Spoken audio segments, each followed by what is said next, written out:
Bé, bona tarda. Com esteu? En primer lloc, gràcies als organitzadors de la Bienal de Pensament, gràcies als tècnics que fan possible aquest acte. I avui ens han convidat per parlar de cultura i emancipació. Quines són les escletxes d'oportunitat que moltes vegades la cultura ens ofereix i també quines són les trampes que la cultura fa per amagar, per diluir la capacitat de la dissidència. Per parlar-ne, entre nosaltres tenim la sort que ha vingut des d'Argentina el César González. Ara, tot seguit, el presentaré. Gràcies. César González el coneix molta gent aquí. I la Blanca Llum Vidal, que molta gent coneix i que la presentaré molt ràpid. El César González, como tienes aquí colegas argentinos, como muchos colegas argentinos saben, él nació y vive en la Villa Carlos Gardel, un barrio popular de la periferia. Vamos a hablar del término periferia, que precisamente a César no le acaba de convencer, porque en realidad la Gardel está muy en el centro de la ciudad. Hablaremos de todo ello. Siempre lo presentan así, hablaremos si eso lo identifica o no, o cómo lo ha resignificado, pero es cierto que César, de los 16 años que entró a la cárcel, a la prisión, hasta los 21 que salió, ahí empezó a pasar algunas preguntas sobre la representación que siempre la ciudad había dado del sitio, del lugar donde creció y donde se formó. Cuando sale de la prisión, estamos hablando con 21 años, empieza una dilatada, una carrera artística, sobre todo basada y no solo en el cine y en la literatura. La primera película, si no me equivoco, es Diagnóstico Esperanza. De eso hace ya 11, 12 años. Han venido películas como Atenas, Lluvias de Jaula, por ejemplo, Reloj Soledad, que yo ayer pude ver. Algunas de ellas las encontraréis, si no todas, en YouTube. Hay dos libros interesantísimos, tiene más libros, pero hay dos libros que os recomiendo especialmente. Uno es El fetichismo de la marginalidad. Hoy hablaremos de ese concepto que adopta de Marx y que resignifica precisamente por esa disputa por la representación de esa subalternidad. Hablaremos de ese fetichismo de la marginalidad. Y El niño resentido. Y quería subrayar este libro porque hoy podemos anunciar casi, no sé si en primicia, pero como mínimo lo podemos compartir, que Penguin Random House publicará este libro en España. Está publicado hace un tiempo en Argentina y lo podréis tener con vosotros, El niño resentido, a partir de abril, más o menos. Por lo tanto, el próximo Sant Jordi tendremos El niño resentido. Presento molt ràpid a la Blanca Llum Vidal. Això és la presentació curricular. Després parlarem d'experiències de vida, que és com crec que ens podem presentar i podem començar a debatre a partir d'aquí. Filòloga, escriptora, treballadora social, que és l'acció directa amb la que la Blanca Llum posa sobre les escenes de vida que parlàvem, molts dels seus pensaments. Ha publicat poesia, per exemple, Amor a la brega, narrativa. Molts de vosaltres haureu llegit La princesa sou vos, i assaig, aquest llibre meravellós, que és llegir petit i escriure sobre literatura i amor. Jo us deia que això és el que trobareu als currículums, a l'obra, però yo les pedía si podíamos empezar hablando de dos escenas de vida que de alguna forma, donde la cultura hubiera servido de brecha de posibilidad, no de salvación, no vamos a hacer un relato mesiánico de la cultura, ni siquiera terapéutico, pero sí un momento donde dices que la cultura me está ayudando a una forma de emancipación, sea cual sea, ¿no? Y también otras escenas de vida donde la cultura en realidad se haya convertido en una especie, en una suerte de trampa, ¿no? Voy a empezar con César, porque César yo os había explicado que pasó desde los 16 años en prisión, cuando llevaba un año aproximadamente. De los 16 a los 21. Sí, perdona, he dicho 5, de los 16 a 21. Hubiese sido duro. ¿Ha dicho 26 años? No. Cuando llevaba uno aproximadamente, aparece en prisión un mago profesional, Patricio Montesano, que hace unos talleres de magia para los reclusos, pero aparte de los talleres de magia, Patricio Montesano, que después sería amigo de César, empieza casi a traficar con unas lecturas, con unas películas que o César no conocía o que no se había aproximado mucho sobre ellas, y ahí César González empieza a leer Nietzsche, Spinoza, Deleuze, Guattari, nombres fundamentales para lo que luego será su obra. Bien, ese es el momento donde la cultura aparece como una brecha de posibilidad, precisamente, para poner en disputa algo que ha caracterizado toda su obra, ¿no? Que es por qué nos han representado así, por qué el lugar de donde vengo, de la Gardel, hemos sido representados siempre como esa figura fetiche del marginal, como peligroso, como bandido, como amenaza, ¿no? Eso es el lugar donde la cultura aparece de una forma para poner en disputa. Pero luego la cultura también se venga.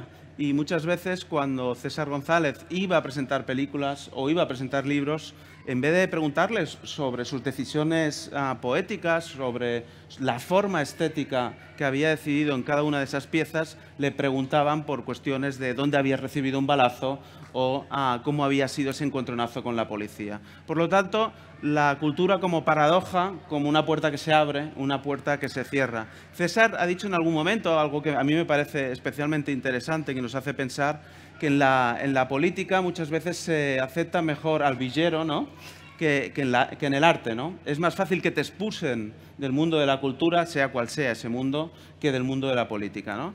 La Blanca Llum Vidal també li demanava si podia pensar dues escenes de vida. Una és meravellosa. Ella, com us he dit, treballa en un pis tutelat amb persones de diversitat funcional, i quan era molt jove, quan feia poc que havia començat a treballar, una persona va patir un desbordament i va començar a autoagredir-se. Pràcticament d'una forma intuitiva, la Blanca Llum va agafar un llibre que tenia a la bossa, era un llibre del Casasses, i li va llegir, de forma intuitiva, un fragment, uns versos d'aquest llibre. I de cop, aquesta persona, per aquest enigma que a vegades és la cultura, va aturar-se, va frenar i va deixar d'autolesionar-se. Aquest miracle, no?, aquest miracle de la connexió, de quan tot es connecta, és possible gràcies a la cultura. Però no sempre és així, i tots ho sabem, tots hem tingut experiències d'aquest tipus. Quan també era molt jove, encara ho és, però quan era molt més jove, la Blanca Llum va anar a un recital de poesia, li havia interessat molt el que havia passat a l'escenari i després es va apropar per parlar amb un dels poetes. El poeta li va preguntar directament si ella tenia algun llibre publicat i ella li va respondre la veritat, que no, no? I llavors li va dir, bueno, ja parlarem quan tinguis un llibre publicat, no? Aquesta forma d'institució de la cultura, de qui pot tenir i qui pot compartir la paraula, també és la cultura, no? És un nosaltres que a vegades ens acull, que ens obre y a vegades ens tanca. Y esta es la primera pregunta. Cuando nos preguntaban desde la Bienal si el sapere aude, si el atrévete a pensar hoy era vigente, si la cultura era una forma o no de emancipación, es la que me gustaría empezar con ella. Y empiezo contigo, César. Si conocer, si crear, si pensar sigue siendo un atrevimiento, o qué experiencias de cultura todavía suponen un acto, no sé si de valentía, pero sí de coraje, ¿no? Podríamos empezar por la cultura como coraje, como atrevimiento. Bueno, primero y principal, muchas gracias a la gente de la Bienal por la invitación, muchas gracias a todas las personas presentes que vinieron. Para mí, primero y principal, el concepto de cultura es problemático. Yo prefiero mejor el de arte, o artes en plural. Se me vienen a la cabeza algunas citas, empezando por la de Walter Benjamin, que decía todo documento de cultura es también el testimonio de la barbarie. Y volviendo sobre si la creación sigue siendo sinónimo de atrevimiento, se me viene otra cita, Gilles Deleuze, que él decía que crear es resistir a la muerte y que el arte es lo único que resiste a la infamia, a la injusticia y algunos sinónimos más.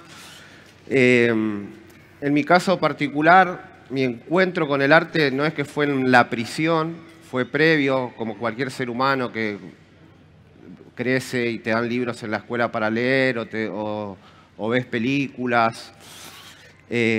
Yo vengo de un lugar muy pobre, no tenía una familia que me lleve al teatro, que me lleve al cine. Yo fui al cine por primera vez a los 13 años, siempre lo cuento. Pero tenía a mi abuela, que mi abuela casi analfabeta, Sin embargo, nos traía libros a mi casa, sobre todo el diario La Nación, que es un diario como conservador en Argentina, pero que siempre tenía suplementos culturales, artísticos, a veces venía alguna enciclopedia y un poco creo que ahí fui fortaleciendo la lectura, pero nunca creí que yo podía ser capaz de hacer arte. Citando un poco lo que hablaba Rancière en su charla el viernes, que para mí fue muy importante, es un pensador que leo muchísimo porque él dijo, ¿no?, que la emancipación es reivindicar que somos capaces de todo eso que nos dicen que no somos capaces. Y con la población villera de Argentina, con los sectores populares, hay una perversión en los artistas mismos cuando nos representan en películas o en obras de teatro. Se proyectan para mí muchos fantasmas propios de la clase media o de la clase media alta, que es la que puede acceder a los medios de producción del cine, de la literatura, de la producción, de la distribución, de la circulación.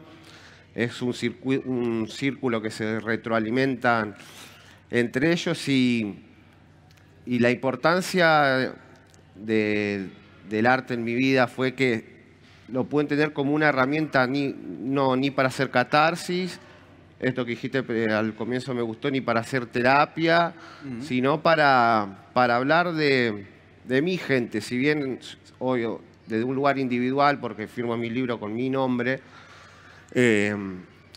yo sentía que había que hacer un poco de justicia y el orden de la justicia poética. Y yo sentí que con mis primeros poemas, que hablaban de lo que estaba viviendo, de la experiencia carcelaria, pero no solamente de eso, sino que hablaba de otras cosas y escribía de otras cosas, podía lograr a través de un poema cierta justicia con el sistema o vengarme de alguna manera contra ese sistema que me había llevado a estar encerrado, de una manera que no hubiese podido lograr en los términos de la justicia legal, digamos, ¿no? Y pude lograr que un juez o un tribunal de 3 jueces me pongan casi como enemigo público cuando empecé a escribir y cuando se empezaron a enterar que escribía y lo que escribía. Yo en la cárcel la empecé a pasar peor que cuando era un preso común. Es decir, un preso común que no escribía ni estudiaba y en ese sentido para mí nunca lo tomé como una cosa personal. Mi poesía siento que siempre habla de un colectivo, que mi objetivo es que cualquiera que vivió una experiencia similar pueda sentirse no solamente representado e identificado, sino que podría ser esa persona la que lo está escribiendo. Y a la vez la importancia de transmitir, ¿no? Vos que contaste la historia de este profesor, de este mago, fue él, pero fueron muchos. Fueron docentes que, algunos, no todos, ¿no? Algunos reproducían la lógica del sistema y parecía que les molestaba que haya un pibe en la cárcel que quiera emanciparse a través de los libros, pero había otros que fueron muy importantes y ahí, que es algo que se une con la actualidad argentina, que hay un gobierno que aspira a privatizar la educación, a privatizar la salud. Yo soy una consecuencia directa de la educación pública y de la educación pública en contexto de encierro, de profesores que se animan a ir a un lugar cargado con todos los estigmas posibles, ¿no? Donde supuestamente entras y es el castillo del terror. Es decir, el compartir la cultura. Y para mí fue siempre, como dije, ante una herramienta, un arma dentro de un campo de batalla donde había que hacer un poco de justicia, porque sin caer en un esencialismo, porque no considero que por haber nacido pobre o por haber estado preso eso me da un atributo de por sí, porque hay muchas personas que atravesaron la misma experiencia que yo, o experiencias todavía mucho más extremas, y que son amigos míos que están presos y me dicen, no pienso nada como vos. Entre cómo pienso yo el mundo, cómo pienso yo la sociedad, cómo argumento por qué un pibe termina en la cárcel en la Argentina en un 95-96% de los casos son pibes que vienen de lugares similares. Entonces la experiencia no garantiza un pensamiento de por sí. Ojalá, si la experiencia tuviera una traducción directa en una idea, tendríamos un poco más de unión entre la clase obrera, entre los sectores populares, porque nos daríamos cuenta que todos vivimos situaciones y experiencias similares por razones idénticas. A mí me gusta también este concepto que trajiste vos de la cultura como trampa, porque también el sistema captura todo. Captura el orden y captura el caos, ¿no? Lo que primero le resulta una insurgencia lo termina capturando y lo termina devolviendo como un producto más, ¿no? Hay muchos ejemplos para dar en ese sentido, pero bueno, no quiero apropiarme de Sí, hablaremos de cómo siempre eres un potencial pieza del engranaje, ¿no? Que para alimentar la fábrica, ¿no? Del engranaje de mitos. Hay un momento, tú decías, ¿no? Yo lo que explico, mi experiencia ha pasado por un lugar y ese lugar es individual. Al final firmas las películas y los libros.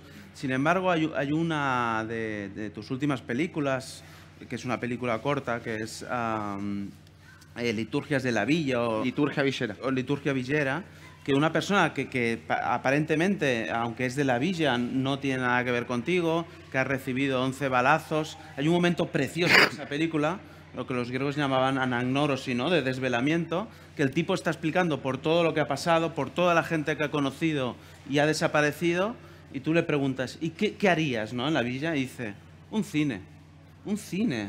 Un cine es el lugar también de la construcción de un relato que es diferente en el que nos han asignado, ¿no? Hablaremos de todo ello, hablaremos de por qué la imaginación es una puerta a crear otras formas de belleza, però le queria preguntar a Blanca Llum precisament això, no? Si la cultura, si el pensar, si la teva escriptura, quan creus que és un acte d'atreviment? I no diré de valentia, a mi m'agrada més dir coratge, no? Que vol dir, tant en català com en castellà, fins i tot en moltes altres llengües, posar el cor per davant, no?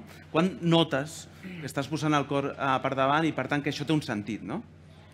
Bé, bona tarda a tothom. Gràcies per venir, per convidar-me, i volia posar en valor el fet de trobar-nos en un diàleg, perquè jo crec que aquestes converses no deixen de ser una forma de fraternitat, al final, compartir aquests espais. Sí que havies apuntat si creiem que la cultura segueix sent una forma d'atreviment. A mi aquest segueix em fa pensar, perquè d'alguna manera indica un tall, hi ha algun esdeveniment o hi ha algun moment, o almenys amb aquesta formulació, que marca una diferència. Jo en aquest sentit m'agrada més parlar en gerundi. Jo crec que continua sent una forma d'atreviment. M'ha interessat molt el que deia el César, que diu que per ell és problemàtic parlar de cultura i s'estima més utilitzar el concepte d'art.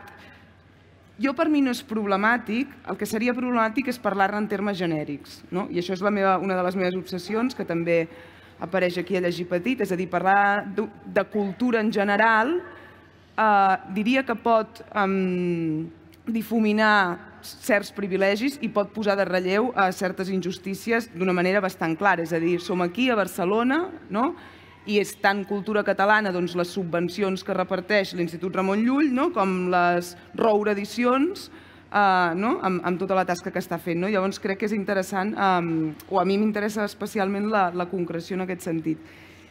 Llavors, què considero que és una forma d'atreviment?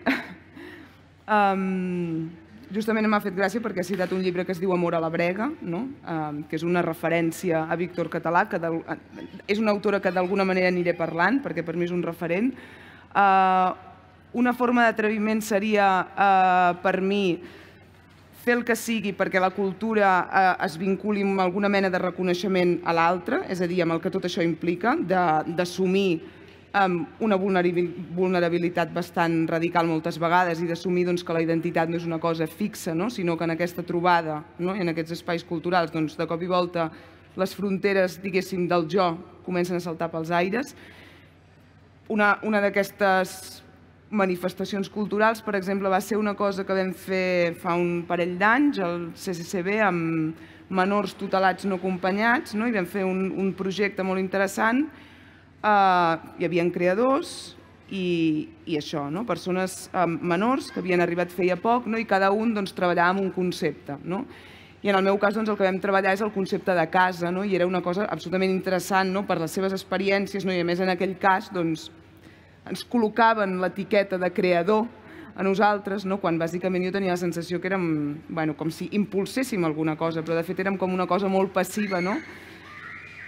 I això, en aquest sentit, potser soc bastant levinesiana o buberiana, aquesta relació jo i tu crec que continua sent encara una forma d'atreviment.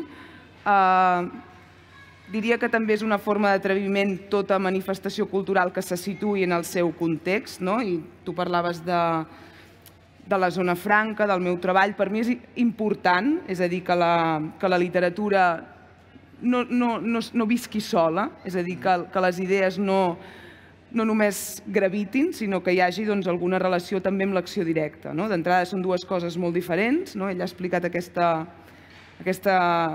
anècdota, que va ser bastant especial perquè vaig obrir el llibre a l'atzar i el que em va sortir era una sextina deconstruïda de l'Enric Casasses, i llavors, clar, ella es va quedar bastant sorpresa i va parar.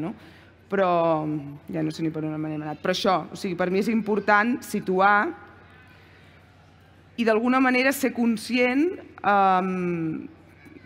és a dir, no només situar-ho en l'espai i en el temps, sinó també en la memòria. És a dir, ell parlava d'això, d'uns records dels seus avis. Jo d'alguna manera també tinc això. Jo sí que vinc d'una família que directament eren analfabets, tots dos, per una banda, per l'altra no, i crec que venim també d'allà. És a dir, és important situar-se en aquest sentit. Sí, has citat breument, eres buberiana, Martin Buber, que de fet li dediques un espai a llegir petit. Martin Buber, el pare de la filosofia del diàleg, has citat aquest llibre fonamental que és el Jo i tu, i aquest concepte fonamental, aquest diàleg amb l'altre. Esgarrifava, llegir-te ahir, t'estava rellegint en el moment... En el moment actual, no? Sí, clar, en el moment actual, i llegia Buber que diu els jueus necessitem els àrabs, els àrabs necessitem els jueus, però no et vull preguntar per això. Et vull preguntar perquè aquell article, aquest assaig, havia d'anar a una revista, en principi, de l'esquerra, crítica, i et van aturar aquest article, no el van voler.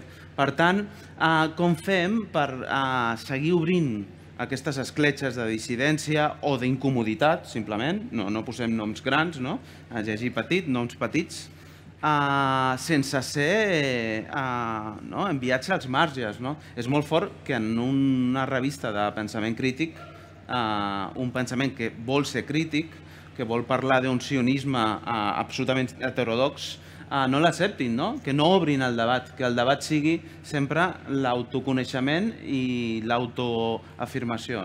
Sí, ho ha explicat perfectament l'Albert, però per contextualitzar una mica més, simplement parlava de la filosofia de Martin Buber, ell s'allunya bastant de la concepció cartesiana del subjecte, és a dir, la seva idea fonamental és la relació jo-tu, és a dir, existeixo perquè hi ha aquesta relació, i evidentment el situava històricament en el seu context. Ell es reivindica com un pensador religiós i sionista, del principi del sionisme, quan de fet ell bàsicament el que es va dedicar és a lluitar tota la vida per un estat binacional. Era simplement plantejar que també existia aquest pensament i dir, home, no el publicaràs al mateix lloc en una revista jueva minoritària. Em va semblar que era molt endogàmic, i em van dir que no s'atrevien a obrir aquest meló. Que és curiós, perquè crec que hi ha d'haver, evidentment, debat i que pot ser un problema i evidentment avui en dia ho és, però potser no es plantegen la mateixa pregunta amb una pensadora com pot ser Simone Weil, que també té relació amb la religió.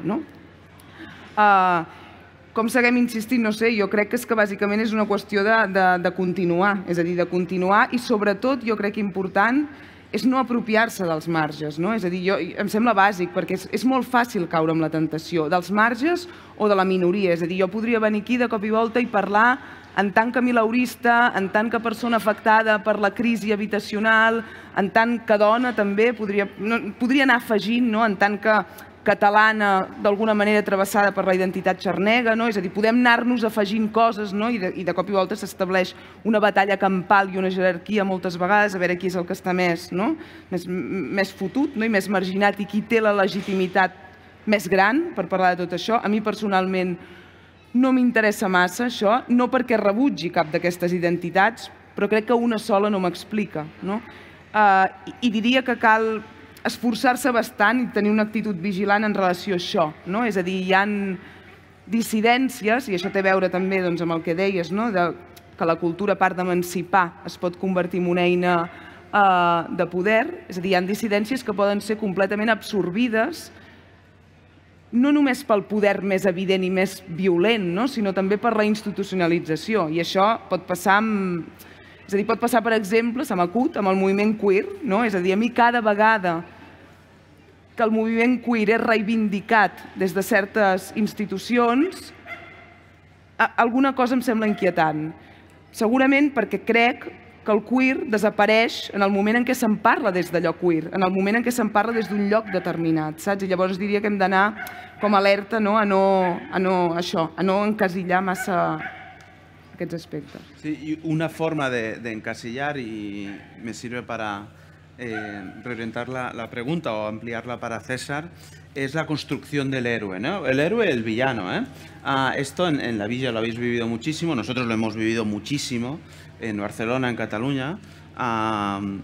Los que hemos nacido en un barrio popular nos molestaba muchísimo, muchísimo, porque no nos sentíamos representados, porque la complejidad en el barrio popular es igual o mayor que en otro barrio, con el cine kinky, ¿no? Ese cine kinky, hablaba el otro día contigo, ¿no? De los 70 o 80, donde un tipo era el delincuente, además un delincuente atractivo, que siempre estaba cerca del abismo, ¿no? Del peligro, y eso se utilizaba como una domesticación, en realidad, de los márgenes, ¿no? ¿Cómo has luchado contra eso, César? Y cómo, y esto nos servirá para abrir otro hilo del debate, ¿qué papel tiene ahí la belleza? Porque en El niño resentido, tú hablas de escenas muy duras, pero en el segundo o el tercer capítulo enseguida dices, pero es que nosotros tenemos una forma de belleza, ¿no? Cómo la belleza ha servido precisamente, no sé si de escudo, pero sí de resistencia a esa capacidad de domesticar, ¿no? Los márgenes. Sí, es una contradicción. Había un padre tercermundista que fue el padre Mujica, que lo mataron en los 70 en Argentina, que él decía, lo único que hay que erradicar de las villas miserias es la miseria, porque él veía que en esos lugares había un sentido de comunidad, una forma de ser de la gente que era humana en el mejor sentido de la palabra, ¿no? El vecino se conoce, el vecino sabe de los problemas que si tiene trabajo, si no tiene, lo reconoce, sabe su nombre, los nombres de los hijos, no sos amigo de todo el barrio, pero hay un sentido de comunidad. Entonces vos ves la diferencia en los lugares donde la materialidad está asegurada, cubierta, no existe ese sentido de comunidad. Entonces, por un lado, las villas no deberían existir, ¿no? No deberían existir lugares donde hay tanta pobreza, tanta gente hacinada en tanta pobreza en Latinoamérica, porque sean villas, favelas, como se quieran llamar, la verdad que son muy similares las realidades. Y ¿dónde ves cómo encontrar la belleza en medio de ese hedor, de ese horror, de la violencia? Y yo la veo en eso, en que la gente es más transparente en los barrios populares. Si te tienen bronca te lo van a decir, si les molesta algo te lo van a decir. A mí, yo no es que voy por mi barrio y soy el escritor o soy el cineasta, soy uno más. y trato de no perder eso de ser uno más. ¿Me entendés? De no hacerle sentir al otro que yo logré algo extraordinario, que me tienen que, no sé. Y me tratan así como uno más porque también, que es algo muy interesante, que mucha gente misma de mi barrio me dice, bueno, que mis películas las aburren, como que a lo primero las valoraban, pero después se empezaron a aburrir porque estaban viendo lo que ya conocían. ¿Me entendés? O sea, ok, será para los otros la sorpresa de ver una realidad más cercana, pero también hay otro problema que es que, volviendo a esto del cine kinky, que yo no conocía y me pareció muy, muy interesante, a veces la gente de los barrios populares se termina convenciendo que es como ese estereotipo que muestra la televisión, el cine. Yo creo que en un lugar donde hay un poco más de complejidades en la música, es más posible llegar en la música, pero es esa contradicción, decir, cómo en lugar de tanta pobreza, de tanta violencia, existe lo bello. Y también es exigir el derecho a la belleza, porque es un término y un concepto que no se agota rápidamente. ¿Qué es la belleza? O sea, los filósofos y las filósofas, miles de años preguntándose, algunos te dan sus respuestas, otros otra. Y para mí es importante eso, que nosotros podamos ser partícipes de esa discusión. Ni como mejores ni como peores, es realmente la igualdad. Es decir, no somos... ¿Por qué para mí el concepto de periferia es problemático? Porque hay alguien que se está asumiendo el centro. Hay alguien que está diciendo, bueno, vamos a la periferia. Entonces ya te estás asumiendo con un poder. Voy a llevar el saber, ¿no? Ustedes son los que no saben y tienen que ser los que reciben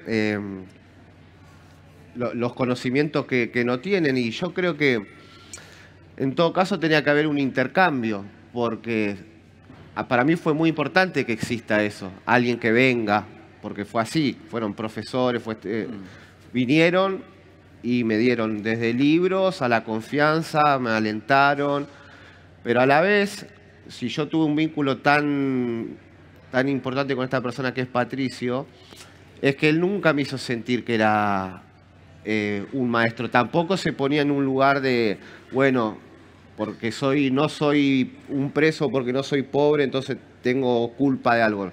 No era ni eso, ni lo otro. Pero sí algo importante que él decía, yo aprendo de ustedes. Aprendo cuestiones de la supervivencia, no sé, del dialecto, de cómo tenemos naturalizado, porque uno no se propone sobrevivir cuando viene a un barrio popular, lo hace. Uno no está verbalizando, bueno, acá en estos lugares hay sentido de comunidad. Y eso es lo que lo hace más interesante, que sucede, no está toda la gente diciendo, vivimos en una villa, vivimos en un lugar oprimido. No necesitas que alguien venga y te lo explique porque lo vivís. Y esas separaciones, centro, periferia, son problemáticas. Yo hablo en el fetichismo de la marginalidad, de la alteridad invertida, de invertir la alteridad. ¿Qué pasa si los otros, por un rato al menos, no somos los pobres o la gente de los sectores populares, sino que son las ciencias sociales, los artistas que hablan de la marginalidad? ¿Y qué pasa si se invierte ese orden y de golpe somos nosotros los que tenemos el poder y nosotros somos los que decimos esto es bello, esto es estético, esto es de alta cultura, esto es de baja cultura? Es una utopía imposible, como toda utopía, no va a pasar. Lamentablemente van a ser siempre casos extraordinarios, van a ser excepciones que confirman la regla. ¿Por qué es una excepción? ¿Por qué llamó la atención que un pibe que estuvo en la cárcel empezó a leer? Porque estaba toda la sociedad argentina acostumbrada a que nosotros, los pibes de los barrios, no hacíamos esas cosas, no teníamos la capacidad para hacer esas cosas. Y hay algo que para mí también es muy importante, que siempre lo digo, es que la opresión a veces es literal y es muy en mayúsculas, pero en la mayoría de los casos es muda y por eso funciona. No es que nadie, a mí creo que sí por chat, por las redes sociales, ¿no? Recibís agresiones, pero en persona nunca nadie me dijo vos sos inferior por ser de una villa, o vos sos inferior porque estuviste en la cárcel, o vos sos inferior porque no naciste en una familia de alta alcurnia, no sé qué. No me lo dijeron, pero lo sentí. Lo sentí. Y eso es un complejo de inferioridad contra el que hay que luchar. Como existe el complejo de superioridad de algunos, también nosotros nos vamos creyendo que somos inferiores. Decir que, bueno, no, que a mí no me da la cabeza para estudiar filosofía, a mí no me va a dar la cabeza para hacer una película, a mí no me va a dar la cabeza para escribir poesía. Y te convences, y hay un montón de situaciones de fuerzas que operan, que sin ser, como decía antes, literales, te ubican en ese lugar. Después, yo creo que la particularidad argentina se repite en toda Latinoamérica y ¿por qué mi insistencia con el cine más allá de que es algo que amo? Porque creo que las imágenes más en este mundo de hoy en día pasaron a ser la realidad misma. Volviendo a citar a Rancière, que lo dijo el viernes, de que ya no estamos más en la realidad, sino que estamos dentro de la virtualidad. Y la gente de la villa termina, como decía antes, haciendo esa imagen estereotipada y alejándose de su espontaneidad. Y a la vez también hay algo que me parece muy importante que dijo acá Blanca, que es el tema de la identidad. Porque por un lado es importante reivindicar o luchar contra la ridiculización, ¿no? que hacen, la caricatura que hacen de nosotros, las proyecciones perversas. Pero a la vez yo también soy de lo que creo que la identidad tiene que ser todo el tiempo algo a pensar, a abrirse. Como también para los pibes también es muy importante cuestiones de la identidad, no sé, la ropa, el dialecto, lo que está pasando hoy con el rap o la música urbana. También es importante que uno pierda la vergüenza de ser pobre, ¿no? Pierda la vergüenza de venir de un lugar cargado con un montón de estigmas. Pero a la vez también es interesante esto, decir, como decía Foucault, no me pregunten quién soy ni me pidan que siga siendo el mismo. Bueno, eso. Sí, precisamente cuando yo hablaba del cine kinky, ¿no? Tanto el villano como el héroe, hay una suerte de aislamiento, ¿no? En el villano, no sé, han habido muchísimos en el cine kinky de Barcelona, ¿eh? Vaquilla, por ejemplo, era un personaje muy retratado en esas representaciones tanto del cine como de la literatura. Siempre actuaba solo, aparentemente, ¿no? Pero el héroe también, ¿no? Ha pasado recientemente una película que tiene un enorme éxito en Barcelona, que es El 47, que es de una persona que secuestra un autobús porque el autobús aparentemente, la oficialidad le dice que no llega a un barrio popular por la orografía del barrio, ¿no? Y más allá del acierto de la película, porque es una historia que los que nacimos en ese barrio conocemos desde pequeños, ¿no? En esas liturgias del barrio que necesitamos para identificarnos, más allá del actor, que es tremendo, es un actor gigantesco, el relato de la película, para alguien que no conozca esa tradición de desobediencia, es de alguien que actúa solo, de alguien que estalla y actúa solo, ¿no? Y siempre hay alguien silenciado. Porque cuando esta persona, Manolo Vital, secuestró el autobús, 4 años antes, unas mujeres en Santa Coloma habían secuestrado un autobús y habían constituido una tradición de desobediencia. Siempre hay alguien más invisibilizado, ¿no? Sí. Nadie ha hablado de esas mujeres. Y precisamente, hablando de la visibilidad, de la invisibilidad, jo, Blanca, et volia preguntar per un tema que aparentment està lluny, però jo no ho crec tant, que és la relació, el vincle entre desig i desobediència, no? I tu has fet a vegades, per exemple, en l'anterior novel·la, a través d'aquestes cartes de la princesa Soubos, com desarticulem l'estructura del llenguatge del poder, però sense caure en el pamflet, no? Que és un territori molt difícil, però que la creació sempre està allà, no? Està en un llindar, no? Vale, molt bé, aquest tema. No, ara et contesto, però més que res sí que volia... Crec que és una lliçó i és just, diria, i bonic dir-ho així, és una lliçó que ens podríem emportar, no? És a dir, ell parlava de tractar-se com un mes, no? I diria que potser no cal anar a situacions tan extremes, no? Perquè jo crec que em fa moltes vegades tinc la sensació, no? El món de la cultura, no? Els representants de la cultura, no? Com si fos una cosa situada no se sap on, no? I jo crec que es va veure molt clar durant el confinament. Jo me'n recordo que em van escriure d'un diari, que ara tant és, no? Em va dir, clar, és que el món de la cultura sou els que heu pringat més de tots. I vaig pensar, això és fortíssim, això és mentida. És que és mentida, és veritat. Hi va haver gent que ho va passar malament, hi va haver molts autònoms que ho van passar molt malament, però hi va haver gent que estava a primera línia vivint unes situacions molt més bèsties que la gent que estava, mira, s'havia quedat a casa seva, no, escrivint, i moltes vegades ens situem en un lloc com molt a part, no? Jo crec que s'ha d'anar alerta. I també em fa pensar una mica en allò que deia Godard, que compta amb els gurus de micro, no? I bueno, diria que és això una lliçó interessant. Desig i desobediència. Crec que poques accions o pocs impulsos són menys controlables que el desig, no? Això és una cosa que també em parlava l'altre dia la Clara Serra, no? Té tota una reflexió sobre el desig amb la qual em sento bastant propera, sobretot ella reivindica, i em sembla bastant important de fer-ho, no? De la part monstruosa, la part més fosca del desig, la part més, no? És a dir, que d'entrada ens hem censurat més, sobretot la part de l'auditori femení, és a dir, una cosa és què fem amb el desig al món, no? Evidentment, però l'altra és què sentim, no? És a dir, podem sentir coses absolutament anades de l'olla, no? I això està bé assumir-ho, no? Tu parlaves de la princesa Soubos, és un llibre travessat pel desig i pel que té de desobedient, el desig. Jo crec que és que per molt que s'intenti atrapar, sempre es manifestarà en una nova forma.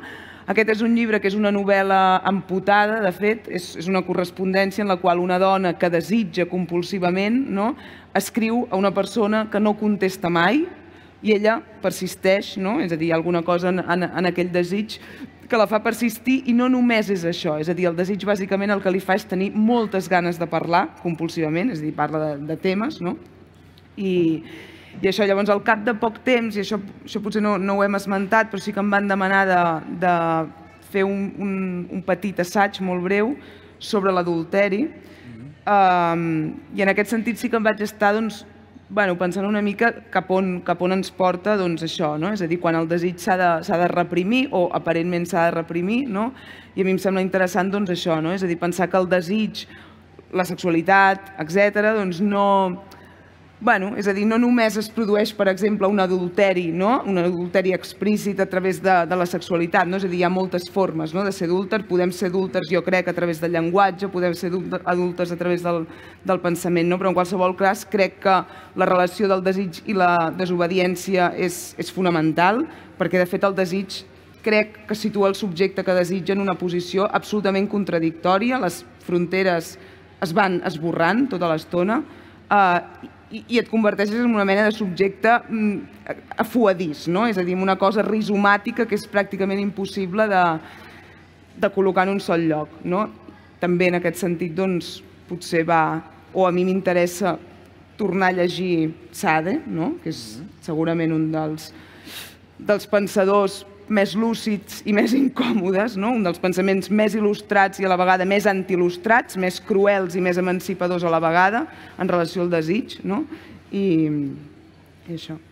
Sí, y en tu trabajo, ¿cómo atraviesa eso, César? Porque en alguna vez también te he leído, ¿no?, que la figura del villero para la oficialidad siempre está atravesado por el posible violador o el posible delincuente sexual, ¿no? ¿Cómo eso impregna tu cine y cómo impregna tu literatura? Yo trabajo como apropiándome de esos estereotipos y resignificándolos no es que muestro para responder a esa figura, al estereotipo del villero ladrón o posible violador, no es que muestro, el villero bueno que trabaja y es perfecto porque trabaja, sino que cuando muestro también al villero trabajador, muestro su complejidad, muestro su... todo esto que es natural y normal de un lado y que pasa a ser extraordinario cuando lo hace alguien de una villa, por lo que decía antes, por la ausencia histórica, por la injusticia histórica que hubo en las representaciones visuales, literarias, y yo creo que a mí me interesa que los villeros, volviendo a lo que dijiste antes, ¿no? Porque es más fácil que un villero, tampoco es tan fácil, pero es un poco más fácil que llegue a ocupar un cargo político, y hoy tenemos diputados nacionales que vienen de los sindicatos de recicladores, que vienen de la villa. Un ejemplo que se llama Natalia Saracho es todo el estereotipo que odia el argentino blanco, ¿no? Es una persona bien morocha, gorda, entonces, viste, la insultan de todos los idiomas, y llegó al Congreso de la Nación. Y es una luchadora muy, muy importante. Ahora, llegar, obviamente, no creo que tenga que ver con el mérito. Doy un ejemplo concreto. En el Festival de Mar del Plata, que es el más importante de Argentina, la primera película a la que le prestaron atención o que me convocaron fue Reloj Soledad, que es una de mis últimas películas, mi 8ª película. Y yo creo que ahí se nota la cuestión de que la lucha de clases tiene su correlato en la lucha de imágenes en el ámbito artístico, y a mí me interesa, no por ponerme tan teórico con superestructura o infraestructura de lo que hablaba Marx, pero la verdad es que hay pibes, jóvenes, que antes que hagan el primer cortometraje ya saben que van a estar en el Festival de Mar del Plata, porque tienen la apariencia de artistas, porque son del color que tienen la mayoría de los artistas que van al Festival de Cine de Mar del Plata, y son cortometrajes que después los ves y son un bodrio. Tenés que estar obligado a que... ¿Viste? Ahí nunca pareciera que el pequeño burgués es autobiográfico en sus obras. Nunca se habla tanto de esto, por lo menos en Argentina. Y la verdad es que uno como espectador está obligado a ver el trauma del pequeño burgués, que es siempre del orden sentimental, que es siempre del orden parental, porque o lo sobreprotegieron los padres o porque sus padres se divorciaron. Y esos son los grandes problemas que tienen los personajes. Después está como la deriva y cómo cuenta eso, y la cuestión formal, y yo creo en eso también. Pero también hay momentos históricos y situaciones históricas que requieren cuestiones concretas.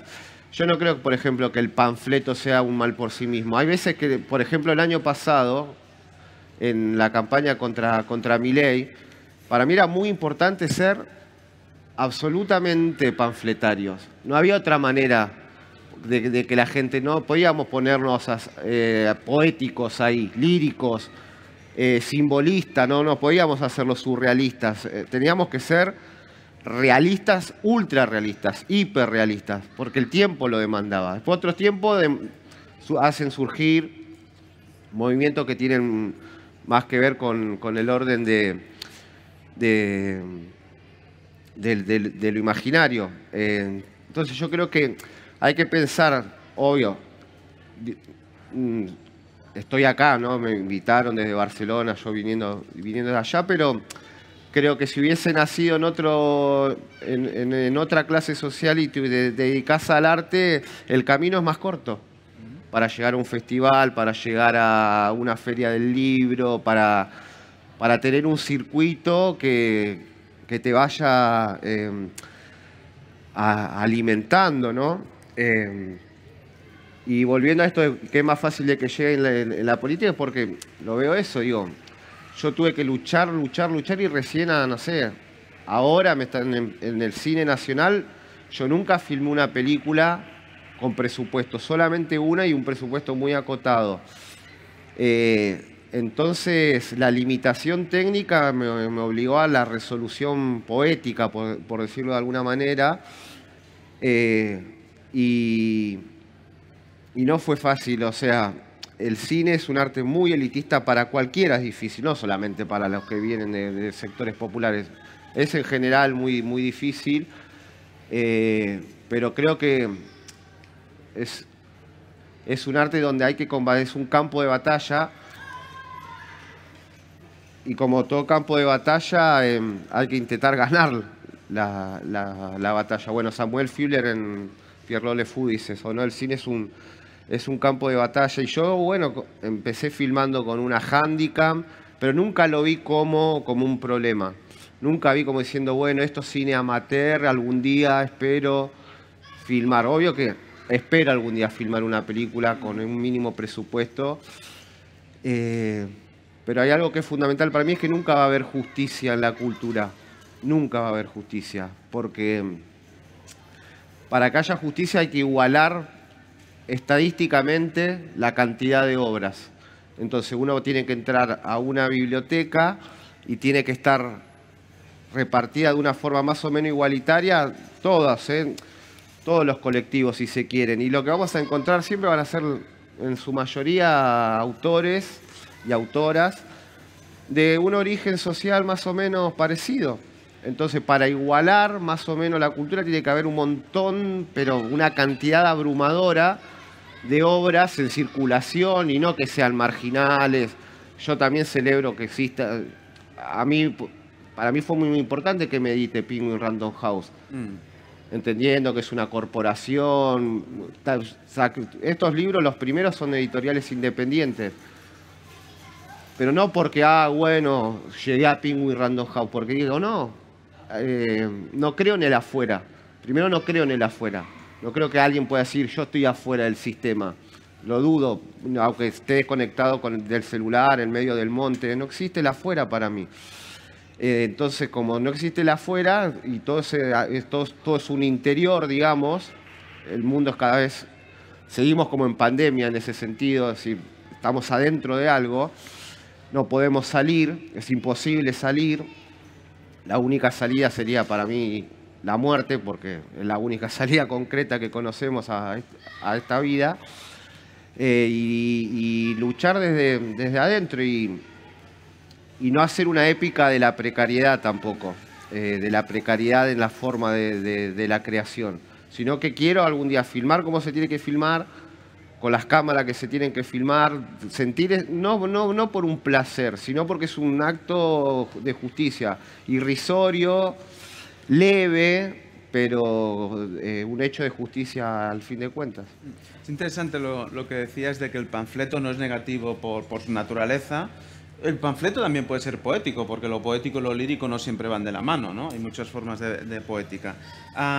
Yo creo que el encuentro de hoy viene atravesado por esa pregunta tan difícil de responder y que seguro que no la podemos responder, es como hablar de los sin poder sin usurparles la voz, ¿no? Hay un acto más de escucha, ¿no?, que de usurpación de voz. Hay un libro del dramaturgo Václav Havel, que luego sería presidente de la República Checa, que habla precisamente eso del poder de los sin poder, y dice que una palabra verdadera, es un libro del 78, incluso pronunciada por un solo hombre, es más poderosa en ciertas circunstancias que todo un ejército. La palabra, dice Havel, ilumina, despierta y libera. Yo no sé si ilumina, despierta y libera, pero lo que está claro es que os queremos escuchar en la palabra, no solo en la imagen, y por eso os pido, creo que teníais un poema para compartir, y eso va a dar paso a escuchar vuestras palabras, porque aún tendremos un cuarto de hora pues, para preguntas o para intervenciones. No sé si vos començar, Blanca. ¿Sí? Pues comienzas, César, tú mismo. Sí, bueno. Voy a leer uno que se llama El Capital. La excusa del salario, ¿todo lo absuelve?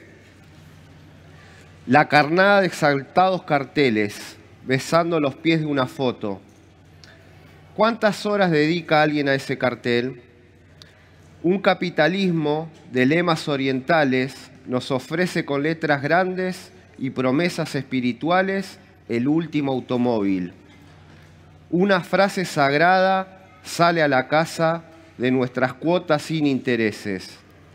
La soledad está dentro de todos los productos.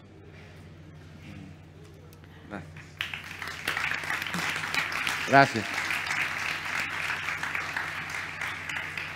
Sí, jo només volia afegir, abans de dir aquest poema, que agafant-me una mica les seves reflexions, no? Superinteressants sobre la perifèria i el centre, crec que està molt bé, no?, que la Bienal hagi sortit del centre. Jo ara vinc justament de treballar a la zona franca, no?, i una cosa que fa molts anys que hi treballo allà, no?, que em pregunto és, bueno, per què ningú a Catalunya, a Barcelona ja més concretament, se li acut obrir una llibreria a la zona franca, no? Perquè aquí jo no sé si hi ha llibreries, però allà, per exemple, no n'hi ha. Un dia vaig fer un càlcul de quilòmetres, no? És a dir, més o menys, diria que hi ha la Carbonera del Poble Sec, la Ciutat Invisible de Sants, és el que queda més a prop. Doncs clar, és curiós, no? Es van obrint llibreries al centre, és un no parar, i allà, doncs no. Vull dir que les qüestions sobre la dinàmica centre-perifèria, doncs, es manifesten també aquí, no?, d'altres maneres. Un poema que més porta una cita de Brossa, que m'agrada que ressoni per aquí, en aquesta plaça meravellosa, que diu: «I si els palaus esdevinguessin runes? I si el malson esdevingués un part? I el cel que se'ns forada una finestra? I el dubte persistent fos un altre art? I un peu fora el camí fos mitja orquestra? I els rius enverinats fossin mentida, i el drinc de l'or malvat ni se sentís, si en lloc de ser per mort fossin per vida, i el just que han engaviat ja no patís. Si un rei fos un coquet que no ressalta, i el mar deixés de ser un mortífer brou, i aquells que diuen quiet diguessin salta, i cada nen perdut tornés de nou. I si ara el paradís ja no fes falta, i si em tancar l'infern ja n'hi hagués prou». Molt bé.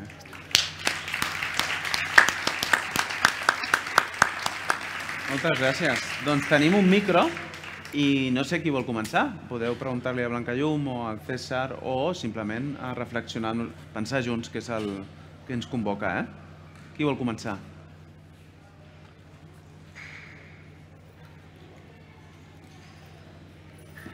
Ens podeu esmenar també, de dalt a baix. Sí? Sí? Podeu començar? No? No ho havíem explicat, hi ha una ronda de xupitos per la primera intervenció, aquí a la cantonada. Pregunteu per la Bienal. Mireia. Sí, l'acompanya, sí. Bueno, buenas noches. La pregunta es para César. Hizo referencia a la educación pública, que en Argentina está pasando por un momento muy complicado. Bueno, si quería o podía contar un poco más la importancia que tuvo para él poder estudiar en una escuela primaria pública y cómo influyó en su vida. Bueno, gracias. La escuela pública a la que yo fui, que fue durante los 90, que fueron los dos gobiernos de Menem, decir un gobierno ultra neoliberal, la escuela funcionaba como algo más que la escuela, ¿no? En ese entonces era una especie de refugio, pero también un lugar a donde los pibes íbamos y descargábamos todo la bronca y todo el dolor acumulado en el barrio. Muy difícil. Sí, es muy distinta la experiencia en la cárcel, porque realmente a mí me pasa, doy siempre el ejemplo del Martín Fierro, ¿no? El libro nacional escrito por José Hernández, que cuenta la historia del gaucho Martín Fierro, que era un gaucho tipo un Robin Hood de las Pampas. Y bueno, es el poema épico nacional. Pero en la escuela primaria me lo enseñaron así, entonces me llegaba de una forma inofensiva. cuando lo volví a leer, estando en la cárcel, fue como diciendo, encontré un colega en José Hernández, me sentí identificado con el Martín Fierro. Y entonces la educación también es cómo te la transmiten también, ¿no? Y para qué te sirve. En mi caso fue siempre, como lo dije anteriormente, una herramienta que me empezó a hacer entender el mundo y de forma hasta que no se esperaban mucho de los profesores, porque después hasta los profesores mismos me decían, bueno, te estás yendo demasiado. Porque yo empezaba a darme cuenta de todo lo que intuía, desde la intuición, desde el olfato, leyendo otros autores, me empecé a dar cuenta y dije, no, esto... Cuando entras a la cárcel y ves que de cada 100 jóvenes, como decía antes, 96 vienen de un lugar parecido, o es una enorme casualidad que se dio, o hay algo que lo provoca y hay algo que lo genera. Ahora, en términos de actualidad absoluta, en Argentina está pasando algo que son los mismos jóvenes que llevaron al poder casi a Milei. No sé acá de qué edad se vota, pero allá se vota desde los 16 años. Ahora está habiendo tomas de universidades, que era algo que no pasaba hace fácil 15 años, que no había una facultad tomada. Ahora hay 35 universidades tomadas por los alumnos con toma permanente, es decir, que no se van de la universidad hasta que una declaración... Todavía no es una declaración de guerra, viene siendo medio pacífico todo, pero bueno, hay una declaración de guerra desde el gobierno y la verdad que me da esperanza que los estudiantes estén ahora ocupando las facultades, que no estén dejando pasar este ataque. Lamentablemente pareciera que nos tienen ¿no? A la humanidad, a la sociedad, las tienen que forzar a estos experimentos, a estas situaciones de shock como para... que haya una reacción, lamentablemente, pero bueno, es lo que está pasando allá. Y lo dije antes, yo soy consecuencia de la educación pública y estoy vivo gracias a la salud pública. Un detalle que no sé si lo dije o no, que tengo un par de balazos que me dio la policía, 6 en total, y a mí me salvaron en un hospital público porque... siendo un pibe que entraba por robar, por haber cometido un delito, dañando a otro, los médicos me salvaron la vida. Me salvaron la vida los médicos de un hospital público y la pierna, porque tengo todos clavos en esta pierna, que son clavos muy caros, ¿no? Son prótesis muy, muy caras, que la gente dice... ¿Cómo con mis impuestos le pagan la salud a un exdelincuente? Pero bueno, eso es de lo mejor que tiene la Argentina. Yo no estaría acá. O sea, directamente. Muy bien. Por aquí podem agafar un parell de preguntes, si us sembla, i així tothom que vulgui parlar, que parli. Agafem 3 preguntes i... Endavant, sisplau. Hola. Hola. Jo voldria... preguntar, suposo els dos, no connectant la realitat argentina, però ja que parlem de cultura, emancipació, dintre de la cultura hi ha la llengua, que en el nostre cas és complicat, sobretot en el sentit que normativitza, que crea també un prototip, que si te'n surts o no te'n surts, i això ho veiem bastant en el món audiovisual, i ho veiem a la televisió. O sigui, estem reivindicant que volem cultura catalana, i volem una cultura televisiva, volem una cultura cinematogràfica, etc. Però al final està molt normativitzada, molt encotillada, i a lo que se surt de lo blanquito, lo classe mitja i una sèrie de coses, sembla que ja és exòtic. Hi ha un negret perquè ha d'haver-hi una a la classe, quan potser als col·les hi ha, jo què sé, 80% de l'alumnat d'una escola pública és forani, no?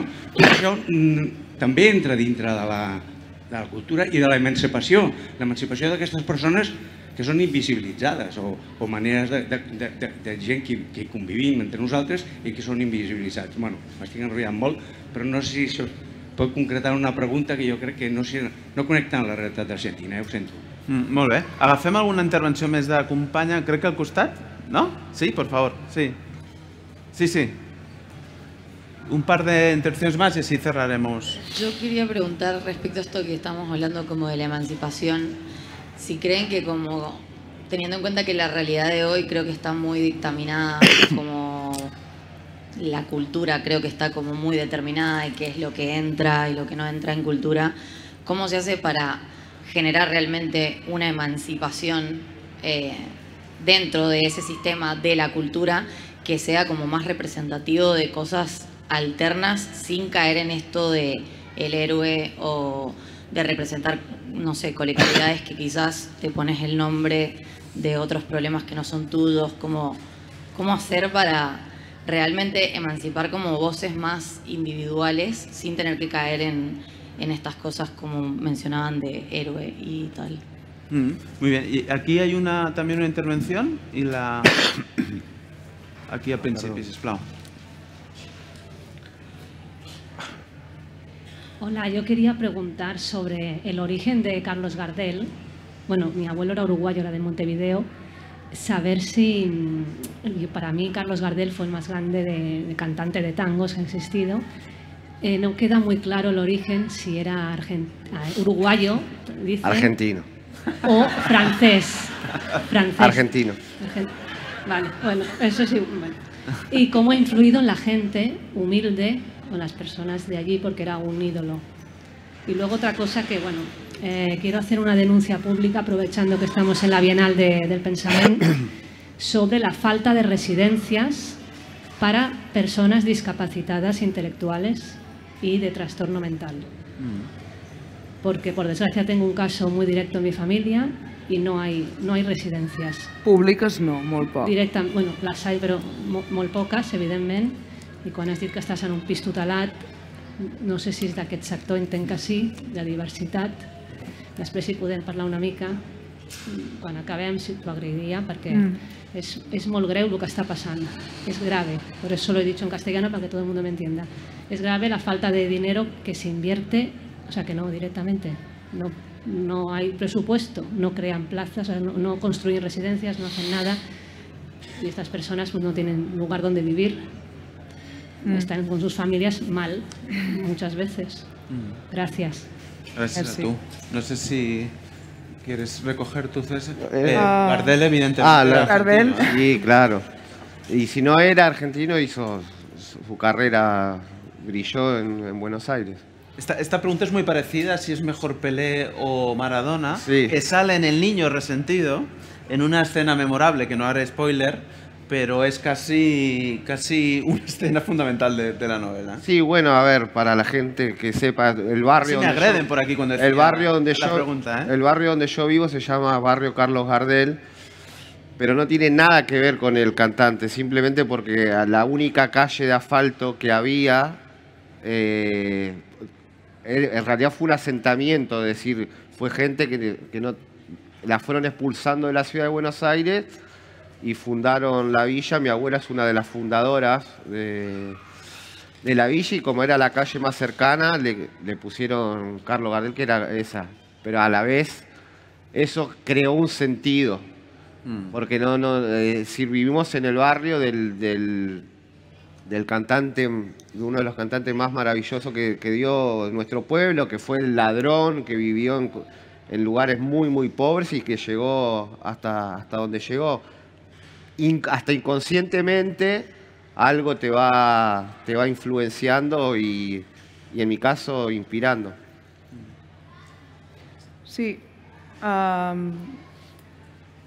És que clar, ens preguntaves com realment concretar l'emancipació. Jo, francament, crec, o almenys aquest és el meu camí, o sigui, bàsicament escoltant i sobretot pensant que ens hem inventat poca cosa, no?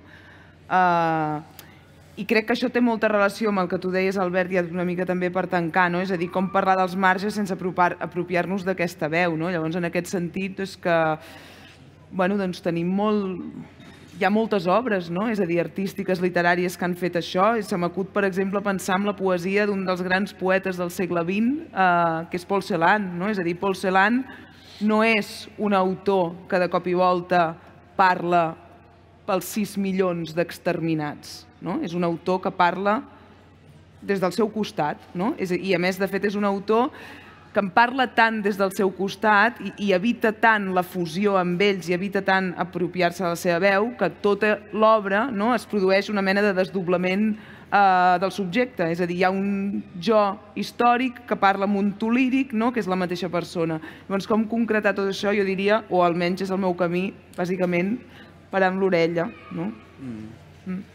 Muy bien. Bueno, nos habíamos encontrado para hablar de cultura y emancipación. A veces, como decía Blanca Yume, parece que nos tengamos que inventar grandes relatos, ¿no? En el librito que os decía de Václav Havel, El poder de los sin poder, acaba diciendo: siempre nos planteamos si el futuro más luminoso no es en realidad solo la tarea de un allá lejano, ¿no? Siempre está lejos de nosotros, ¿no? Esa emancipación. Pero Havel se pregunta: ¿no será en cambio algo que ya está aquí desde hace tiempo y que solo nuestra miopía y nuestra fragilidad nos impide ver y desarrollar alrededor nuestro y dentro de nosotros? Eso me recordaba en realidad a algo que le decía una mare mallorquina andalusa a la Blanca Llum Vidal: quan et bloquegis, quan no sàpigues com continuar escribint, atura't y mira. Eso me recordaba mucho lo que le decía la abuela de César, a detenerse, mirar y escuchar. Gracias por hacerlo esta tarde, Blanca Llum, César, gracias a todos vosotros. Gracias, Albert. Gràcies, Albert. Merci.